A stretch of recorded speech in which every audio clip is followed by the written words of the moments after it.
whole town's behind Joe. Parades, speeches, they know a good man when they see one, and so do I. Joe ain't done nothing wrong. Mexican League, Philly. That last serve ain't sure you run out of town. Yeah, you're damn right. Joe's up there trying to clear his name with the commissioner right now. I bet the Yankees are behind this whole thing. Yeah, you tell him. Yeah, they're scared of us. But listen, you guys, whether Joe's with us today or not, I want you to get out there and play some red-hot baseball. Yeah! We're the best club in the league, and you know it. So when we take the field today, I want you to forget about Joe and hit so many homers out of this park that the Cleveland Indians equals the Third World War. Yeah! Benny's right. You gotta forget about Joe and just think about the game. Yeah, you can't play good if you're wearing. I found that out. That's why I got this outside hobby. Somebody give me a four-letter word for it. You can do it to an egg. What did the Cleveland Indians do to us yesterday? They murdered us. B. Talk about something cheerful, will ya? Yeah, women. No, you're forgetting the rules? No, but I ain't forgetting women either. Benny says if we're going to succeed in the big league, we got to pay attention to all them strict rules. Yeah, he's right. No drinking. No women. No late hours. And no women. We gotta keep them on the game. We've gotta think about the game. The game, we gotta think about the game. The game, booze and broads may be great, Though they're great, they'll have to wait. but we think about the game. There was that waitress back in Kansas City, built for comfort, dumb but pretty. Yeah. Man, her perfume sure did smell, so we got her up to my hotel suite. Yeah. She kills a pint of gin, more or less. Her lights so low, and she's so soft.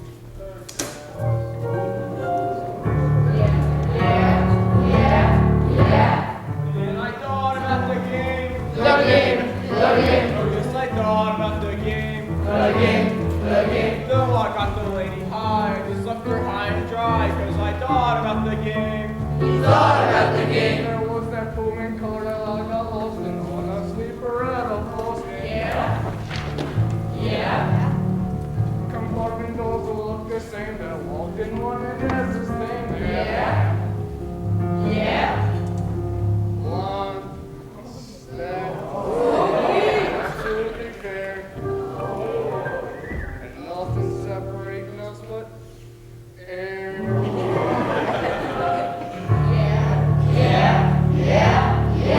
Then I thought about the game. The game. Yes, I thought about the game. Where my heart's at stake for tea. All I said was pardon me, cause I thought about the game. He thought about the game. When a chick gives you the eye, remember? That's it. When you die for some ride, remember? Refrain. When you're losing at craps and the clock says it's 11, and suddenly each roll you roll comes up a 7, and you're in the kind of dive where men are men. Be polite, say goodnight. You should be in bed by 10. When your mother bakes you cakes, remember? Stay thin. Yeah, right. When you're kissing till it aches, remember? Don't give in. Every rule we shall obey to be sure. Cause to win we got to stay good and pure. Hey, rock, remember them twins we took a ride with? Operating side by side with. Yeah. We're at a gas 3 miles from Philly. Might as roam the skies of Dylan. Yeah. So I suggest we sleep beneath the tree. Oh, yeah. No one there but Rock, the chicks, and me. Yeah. So there we are, lying side by side under a tree. 4 minds with a single thought. A look at my girl, A look at and mine. with one fell swoop, But then they thought about the game, the game, the game. Yes, we thought about the game. The game, the game. To our women, one and all, we will see you in the fall. But for now, we have to stall every day and think about the game. Think about the game. Think about the think about the think about the think about the think about the game.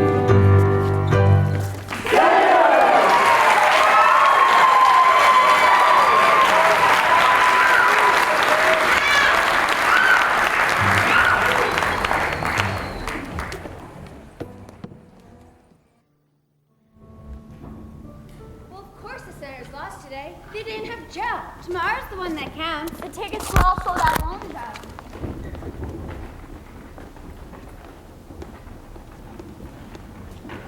Joe, Meg, thanks for coming. they postponed the hearing till 10 o'clock tonight. I didn't know whether it was all right for me to phone you. Of course it was all right. Joe, I have something to explain. If I'd known you were going to be in all this trouble, I wouldn't have asked you to give up your room. I want you to know that. I wouldn't have cared how much people talked. I guess it's for the best. It'll all be over soon. You mean the baseball season? Everything. How you speak, everything what? We play the Yankees tomorrow for the pennant. If I shouldn't be in the game, would you think I was a crook? No, I couldn't. You're a good boy. I know that. Do you think I'm Shifty McCoy? No, it's silly. You're not the least bit shifty. You're moody. Now, if they called you Moody McCoy, I may have some grounds to think. I at least want to have my name cleared before I disappear. What in goodness name are you talking about? There's a witness coming from Mexico City who knew Shifty McCoy. He's coming to the hearing tonight. Then I'll be proved innocent. Of course you will. You're a good boy.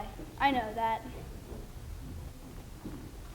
You know, I may not be a judge of character, but I know when someone's good. That's why I keep saying that Joe, the other Joe, will come back.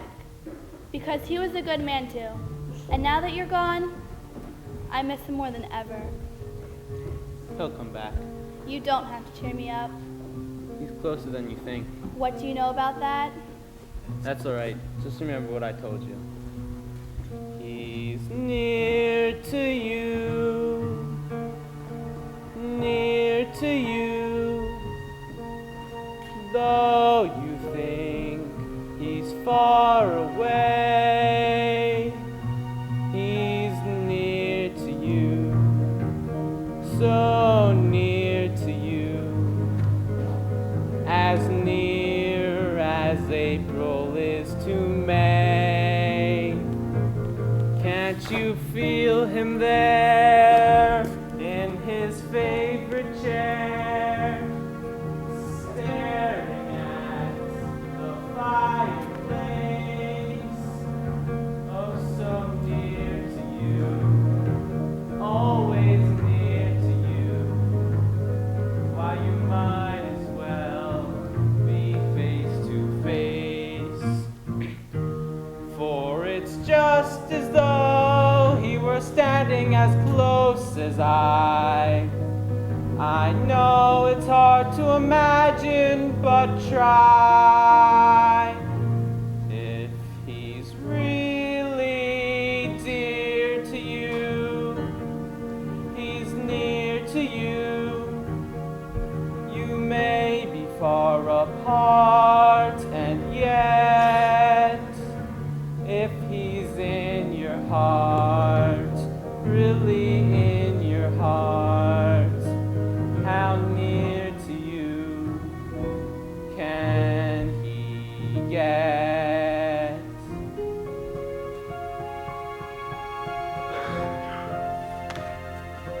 He's near to me, near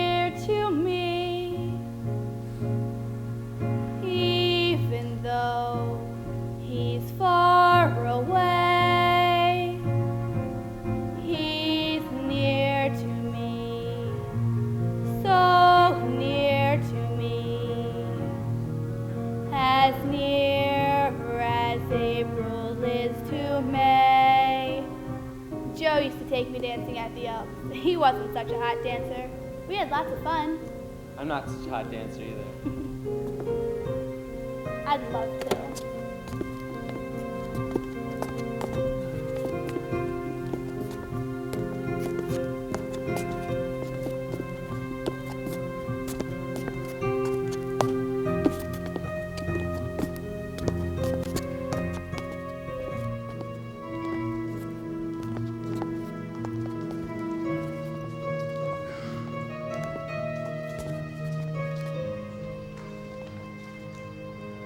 If he's really dear to you, He's dear to me.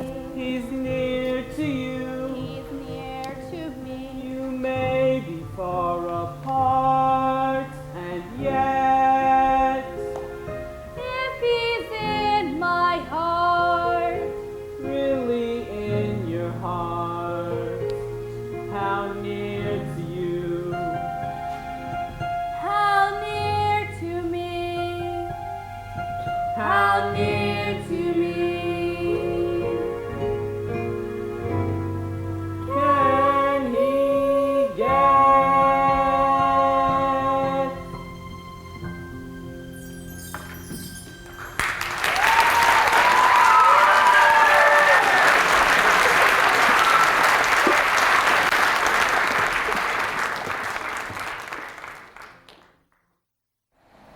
It's just psychology.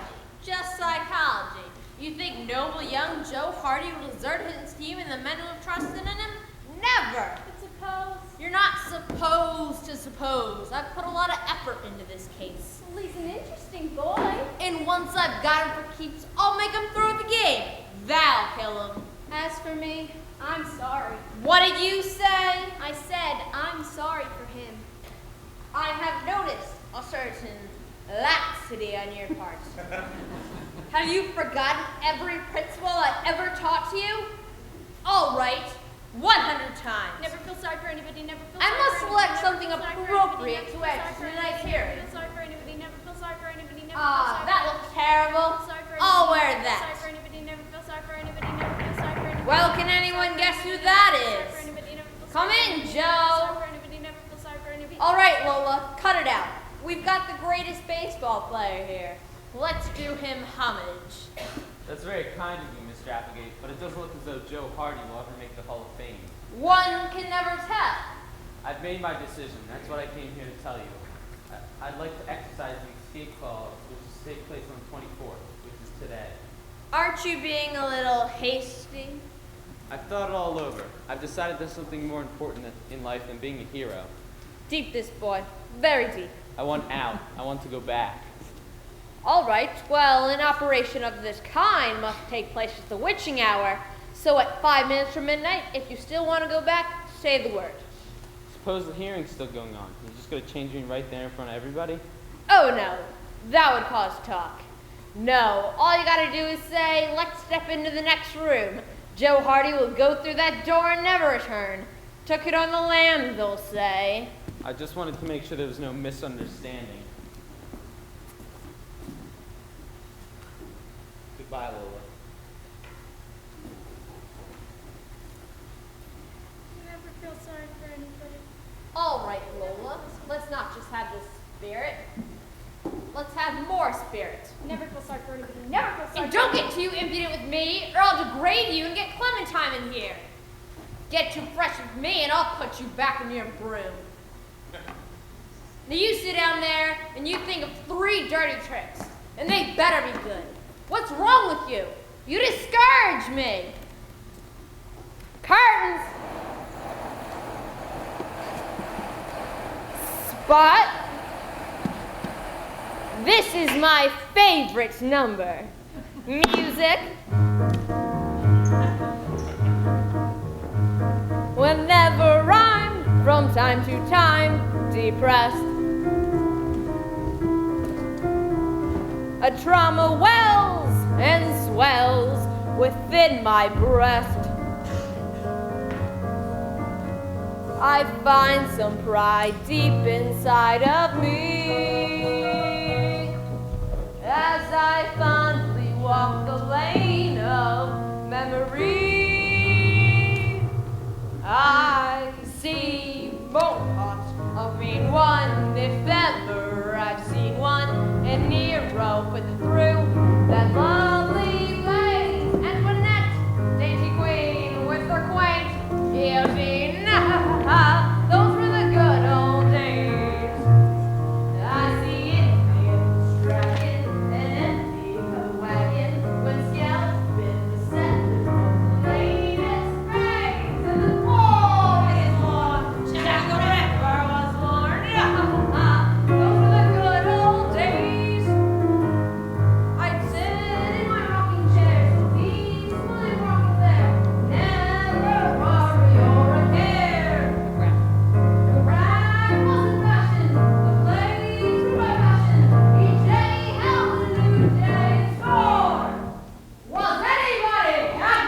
people found it shocking. Forget it. And in the aisles I lay 'em with arson and mayhem, a hammy routine, but it always plays. And my favorite encore was the 100 Years' War. Those were the good old days. I'd gladly sail the 7 seas for just one reprieve. The food's good. Oh, days.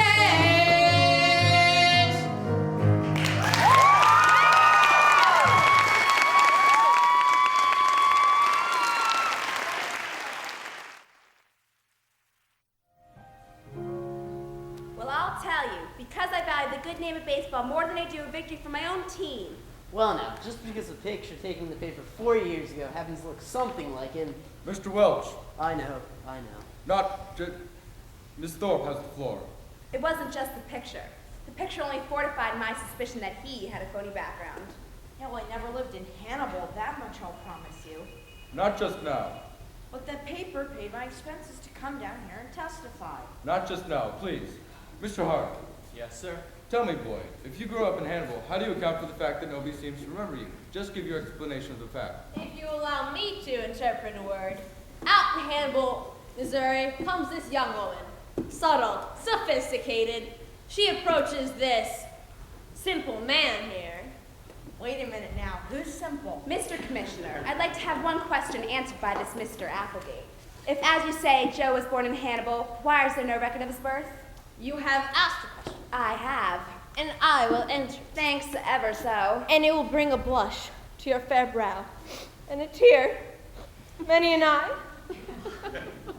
Joe's birth was not registered because his parents weren't married. What? I hope you're satisfied. Yes, we will drop that line of inquiry. And I hope this remorse inquisition has now reached its climax and lost all... Ah, good news. My witness from Mexico City will arrive in 30 minutes. 30 minutes. It's 11:45 now. I can't wait. Mr. Commissioner, I have to say one thing. I have to make one thing clear.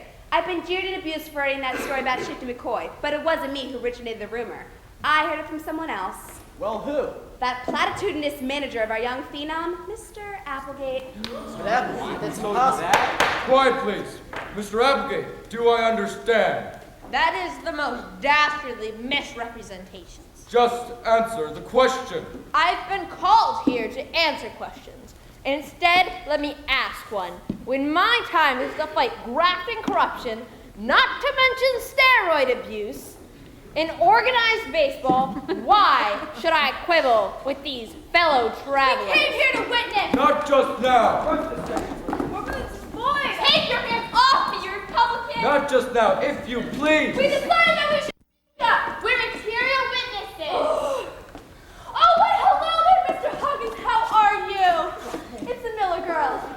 You seem to be old acquaintances. We'd like to take the stand and testify. We'll take the oath or anything. You see, at first I didn't remember Joe, but then I remembered him. I reminded the girls, and so we all remembered him. Why, hello there, Joe. I've grown up, so I hardly know you. Knew him? We used to pick huckleberries together. Oh, Mr. Huggins, you must remember him. Don't you mind? She used to come and get the mail for old Mrs. Peeper. It's 5 minutes before midnight. What is it, Mr. Hardy? I'd like to step in the next room and have a word with Mr. Applegate. Wait, Joe. He remembers. Oh, sure, yeah, I remember him now. I knew it. I knew his room would lie. Yeah. Quiet, please. That boy sat right there and let him call him a liar to his face. And now, by God, he's vindicated. I don't want anyone to leave this room. This morning I said to Benny Van Buren, I says, I know that boy. He's true blue. He'd go to hell for his team. You bet him, Mr. Welch. That's exactly what Meg said, didn't you? Yes, sir, Mr. Welch, because we didn't care what those papers said. We never lost faith in Joe. He may have come from a poor family, but that's no disgrace in this day and age. Certainly some of the greatest men in our country come from poor families, let alone some of the greatest baseball players. You see, we knew each other back home in Hannibal. We heard about this. We couldn't bear to see injustice be done. That's why we pushed through all these corners.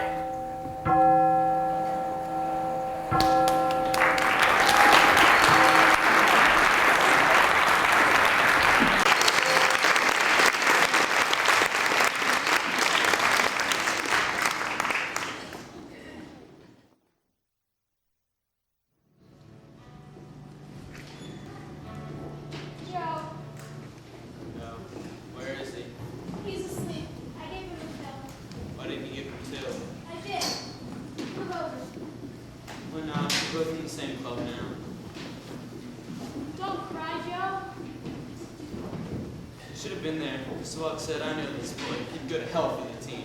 Don't you think that's funny? You're gonna win, Joe. Maybe. No, I fixed it for you. I said I gave him 2 pills, but I gave him 4. He was so delighted with himself. Horsing around, he said, "Give me a drink of demon rum." You know, big joke. So I did, and slipped 4 pills into it. He won't wake up until after the game. But I want him to be there. I want him to sit right there and watch us win the pennant. He wouldn't win if he was there. Then he's put me out in center field. I wouldn't hear him yelling at me. I wouldn't even have to look at him. It wouldn't make a difference. He owns you now. Oh. I didn't know how it worked.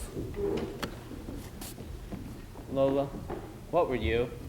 I was the ugliest woman in Providence, Rhode Island. He'll be good and sort what you did. Will he change you back? He threatens. 2 lost souls. I don't know whether to cry or make jokes. Jokes, Joe. Make jokes. We're together tonight, and maybe never again. Then we ought to make the best of it. Please, How do we do that? you think of something. Just give me a second. I'll think of some way. I got it.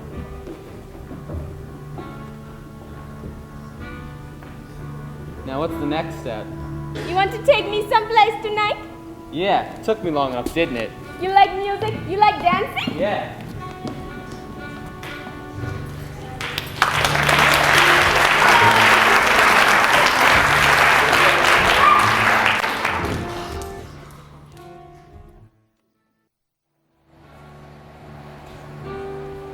Please, no more questions about the game. Tonight we're here to have fun. So are we. That's what I mean. Everybody have fun. We're only relaxing. Sure are. They're only human.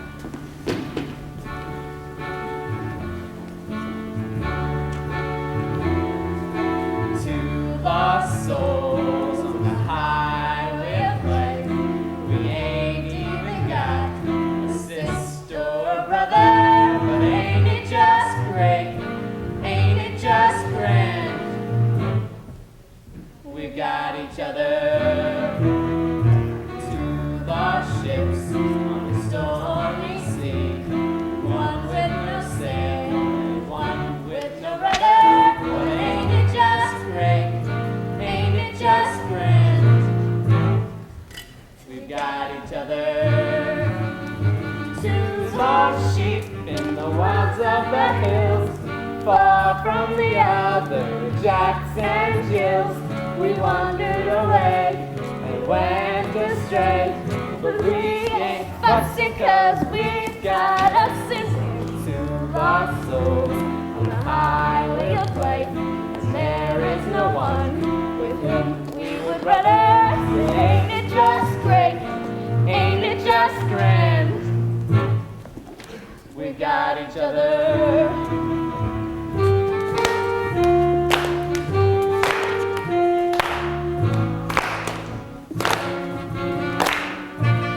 Wherever we go, whatever we do, as long as you've got me and I got you, we've got a lot, because we've got each other.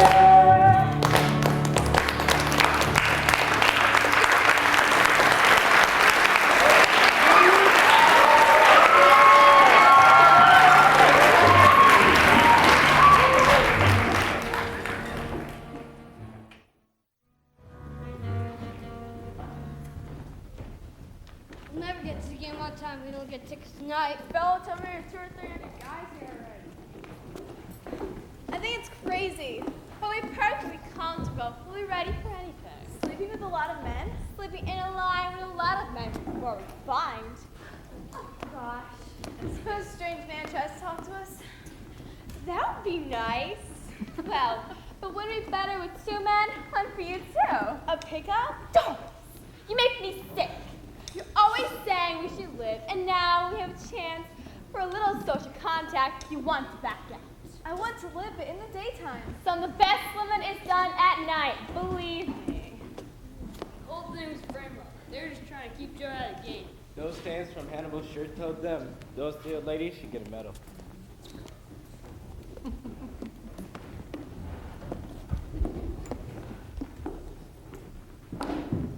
Oh,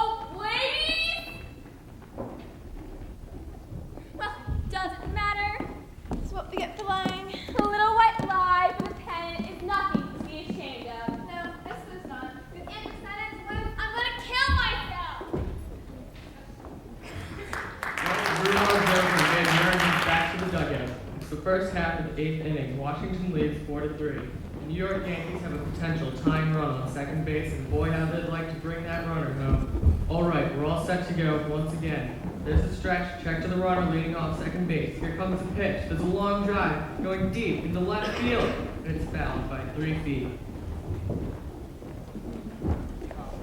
Bill, it's a Bill. You knew I had to get to the game. I tried to wake you, I shook you and shook you. You lie. I see it all now. You don't. Why? Why did you do it? Because I love him. Love? What happened? Martin tried to steal second. They got him. Good ultimate, he's got the arm for you. What's the score? 4-3 Washington. Well, I'll get there in time. Washington will lose. Even if I have to change him right there in front of everyone. Well, I don't want to watch it. Come back here. Come back here, you. He's out.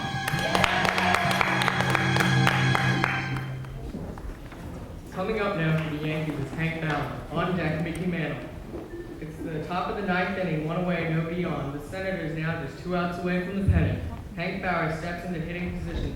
Hollingsworth out on the mound, looks to get his sign. All set to go. He swings into the 1. Around comes the right arm. In comes the pitch. Bauer swings. It's a hard hit. Ground ball going into the hole between third and short. Zahovic charges over. Backhands the ball beautifully. There's a long throw.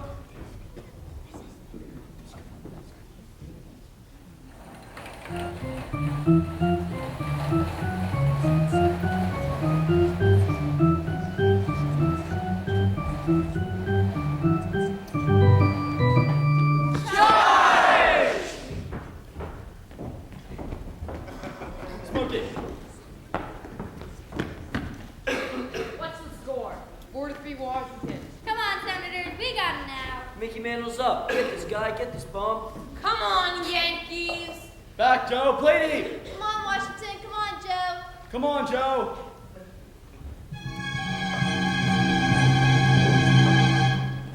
What happened? What's the matter? He can't run. He's lame or something. Come on, Joe. He caught it!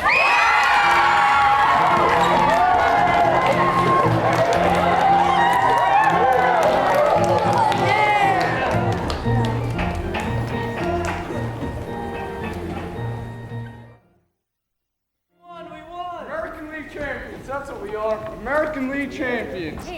You was great, kid. You was great. Next up, the World Series. Yeah.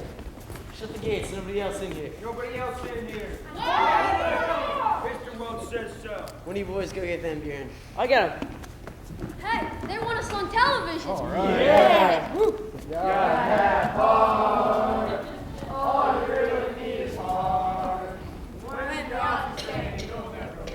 I'll shut the crowds up, Benny, and the reporters until I figure this out. Is Joe all right? He's disappeared. He can't disappear. I can't find him. It looked as if something happened while he was running for that last ball. That's what I saw. He took off like a rabbit for it, made lunge to catch it, then it looked like something hit him. Like he was a changed man. Clumsy, lame almost. By golly, I thought we lost the pennant again. Then he made the lunge and caught it. He ran into the clubhouse and I haven't seen him since. Benny, Joe's clothes are gone. We found his pants by the locker. Come on. Neither Mr. Welch nor Benny Van Buren will further deny the disappearance of Joe Hardy. However, many of the players admitted that the moment he caught the ball and ran into the clubhouse, none of them have seen him. Where is he?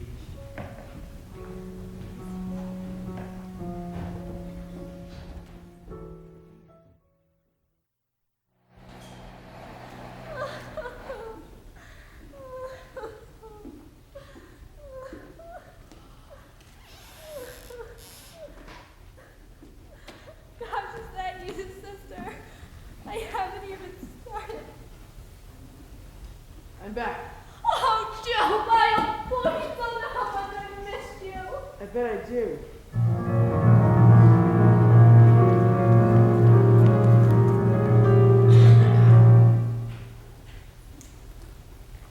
All right, Joe, you owe me something, remember? Is something wrong? Say things to me, Meg. Things about us. We had our little joke. We have some unfinished business, you and I. Hold me, Meg. Quick, put your arms around me and never let go, no matter what. All right, Joe. That was a mean trick I played on you at the stadium tonight. I just lost my head for a moment. But I'll make amends. You can return for the series. You can be Joe Hardy again. You'll play the greatest series baseball has ever seen. I promise you. Joe, I'm not so emotionally unstable once you get to know me. I didn't know what I had. Lola, why is this working? I don't know, Chief. It's beyond me. Maybe it's the real thing. There's no such thing, I tell you. There's no such thing as real love. Joe, back to the stand for your real estate shenanigans. You belong to me, Joe. You belong to me, you white-loving louse. Joe! You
McCorkle has been a very large help in the set crew.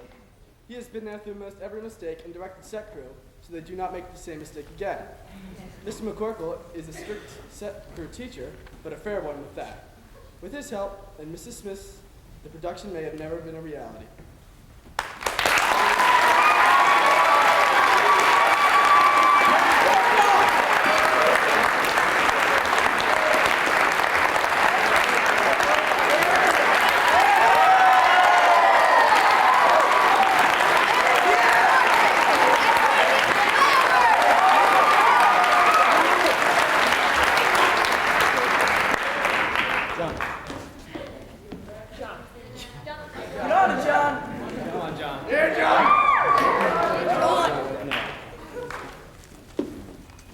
Mrs. Smith has been a leader of many sorts. She leads the language arts class, which I was in, and a mentor group, which we were both in. And she leads a group of students in a hectic, yet productive set crew. We started in the spring with many kinks to work out and fine points, even up until the end of hours before the performance. All of this would never have been possible without the hard and diligent work ethics of our leader, Mrs. Smith. She has taught us from being clueless first years to being prodigious third years. Now, under her instruction, we were able to lead a set crew through the good and bad times. We're both deeply touched to have been able to have this opportunity to learn from our dear teacher, Mrs. Smith.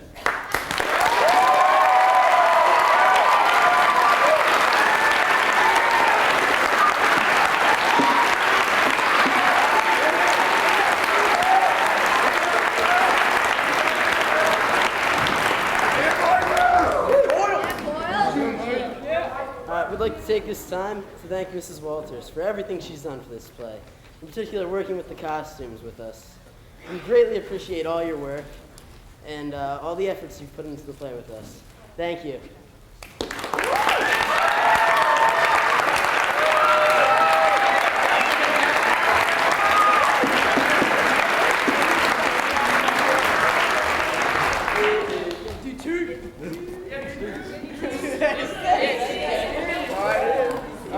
We would like to thank Mrs. Whittle for all the hard work she put in our costumes and getting them to look authentic as much as possible. We would also like to thank you for your work on the bios in our program and getting them going over with them with us. And thank you for making our tails so comfortable.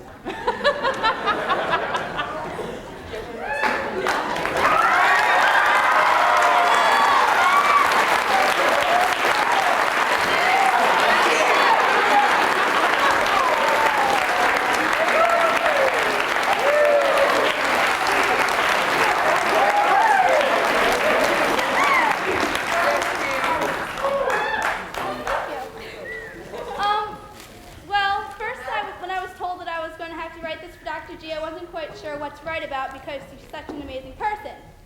Well, first off, she got her doctorate, so everyone give her a round of applause for that.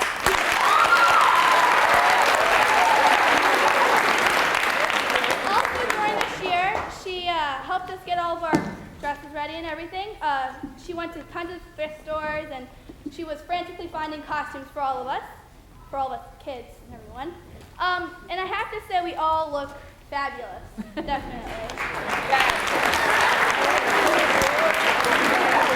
Dr. J is always there for us when we need a button put back on or our outfits fixed. She is also there to have someone to talk to. I would like you guys to give a huge thank you to Dr. J and all the hard work she has put into the play. Ladies and gentlemen, please give a huge round of applause for an amazing person who could not do the play without Dr. J.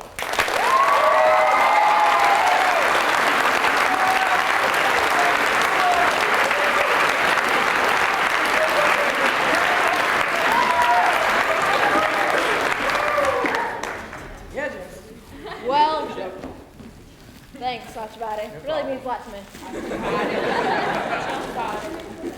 Well, I'm supposed to stand up here and say thanks to Mrs. Riesinger in only a couple of sentences. Well, that's a hard feat to accomplish, but I know Austin made it easier for me by misplacing my original speech.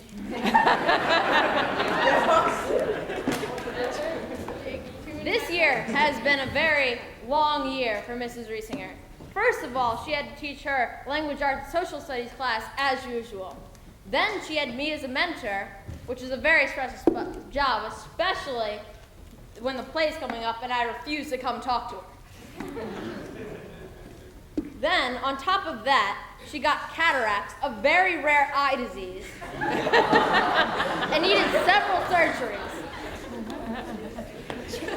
Then, she needed to handle all the costumes, since she was head of costumes this year. On top of all of that, she had to find a way to make Star Wars on opening night.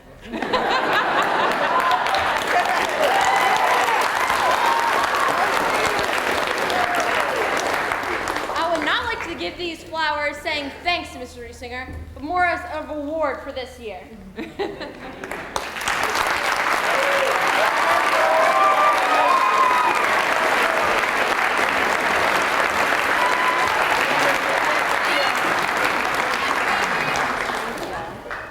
This gift goes to Miss Vassell for her unbelievable persistence in helping to teach everyone their songs, being such a good organizer, and always a great motivator.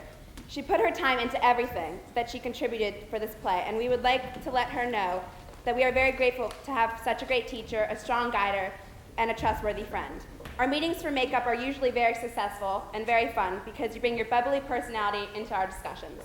I believe that not only do you add your personality to the makeup room, but you added it to the play. Without her help, and the help of many others, the play would not have been as enjoyable as it was. Thank you, Ms. Vassell.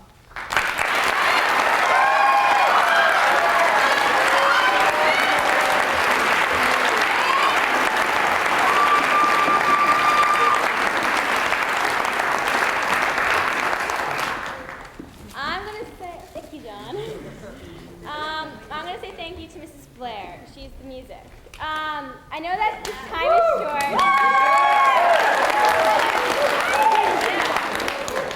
I know that time is short, so as a result, I can't explain to the audience what a great help she has been to Benchmark.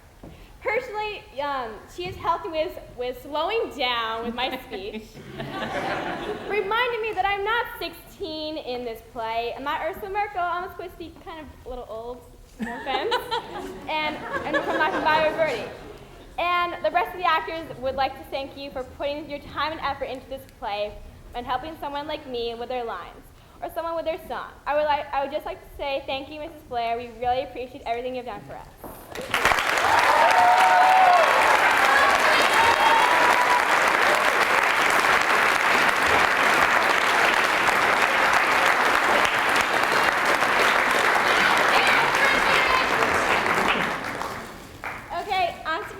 Thank you to Mrs. Six. I've known her for a very long time through the summer and through school year. So she's basically gotten to know me and I've gotten to know her really well. So I just have to say that she knows everything about like all the stuff and she sits right there, right here, and she basically just controls this whole stage when everybody is doing their lines, if they're not saying it loud enough, if they're not doing the right steps, she's banging on the stage, telling us the beat. And she supports us with water when we don't say our lines loud enough. So basically, she's just there to help us, and even with school, she's always there to help any of us, and the kids who are leaving, we know that she'll help us then. So this is Six.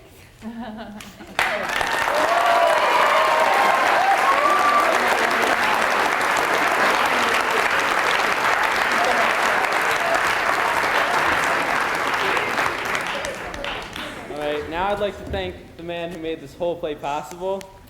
A special thanks to Dr. M. He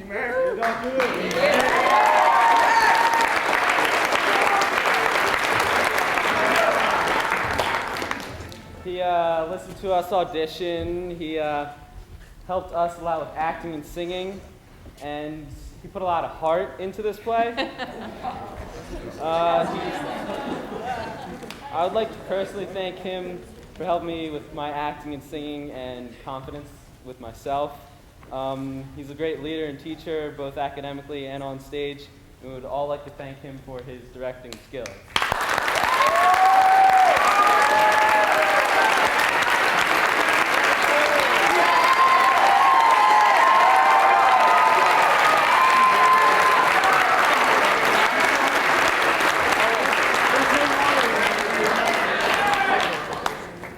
I'd also like to thank Dr. M personally for what he's done this year and what he's done for me the last 3 years inside and outside of the auditorium. He's really taught me a lot about like the lighting and everything and got me into all this, and I'd just like to thank him for that. And I know he says I learned it all myself and I know everything, but I really know that without him I never would have gotten the ambition to pick up the manual or read any of that stuff. And I'd like to thank him for putting up with me this year and my ideas.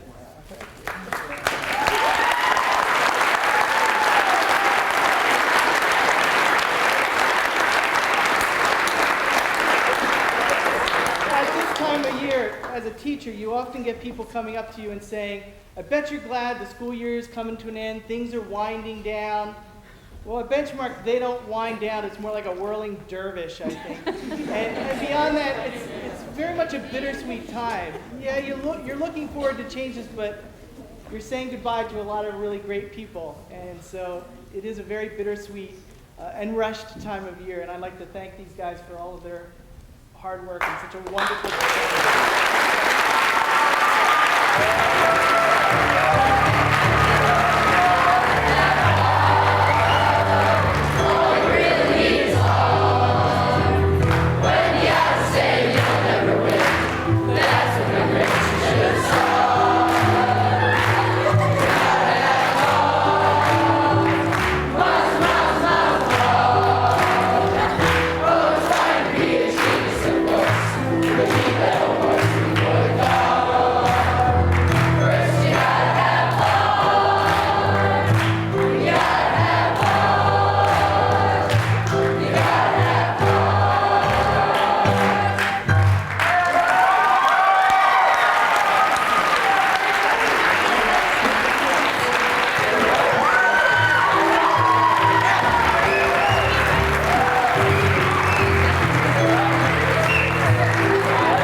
Guess who was beside him? Bring on that boy, he'll be a toy.